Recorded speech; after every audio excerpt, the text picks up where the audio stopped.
এক নম্বর হলো যারা চুরি করেছে, অপরাধ করেছে, তাদেরকে কাফির বলা হয় নাই। যারা জিনা করেছে তারা অপরাধী, কিন্তু কাফির বলা হয় নাই। যারা মদ পান করে গুনাহ করেছে, গুনাহগার, কিন্তু তাদেরকেও কাফির বলা হয় নাই। যারা সমাজের মধ্যে সুদ খায় তারাও গুনাহ করেছে, নাফরমানি করেছে, কিন্তু তাদেরকেও কাফির বলা হয় নাই।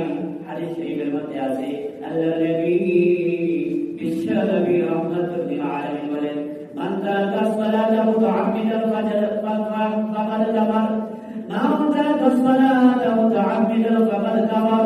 যে ব্যক্তি ইচ্ছাকৃতভাবে একটা নামাজ ছেড়ে দিল, ওই ব্যক্তি কুফরি গুনাহ করলো, ওই ব্যক্তি কুফরি গুনাহ করলো।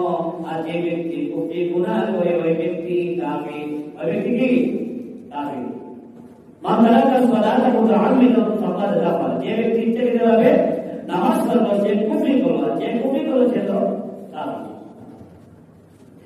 আর একটা হাদিসের মধ্যে রাসূল করিম সাল্লাল্লাহু আলাইহি ওয়াসাল্লাম বলেন, বাইনা রাজুলিন ওয়া বাইনা শিরকি ওয়াল কুফরি তারকুস সালাম।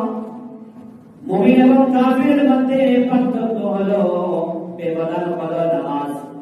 মুমিন এবং কাফিরের মধ্যে পার্থক্য হলো বেপরোয়া হলো নামাজ। একজন মুমিন মুসলমান ঈমানদার ব্যক্তি যে আছে, সেই ব্যক্তি নামাজ ছাড়তে পারে না, নামাজ ছাড়বে না। ঈমানদার নামাজ ছাড়বে না, আর কাফির ব্যক্তি নামাজ পড়বে না।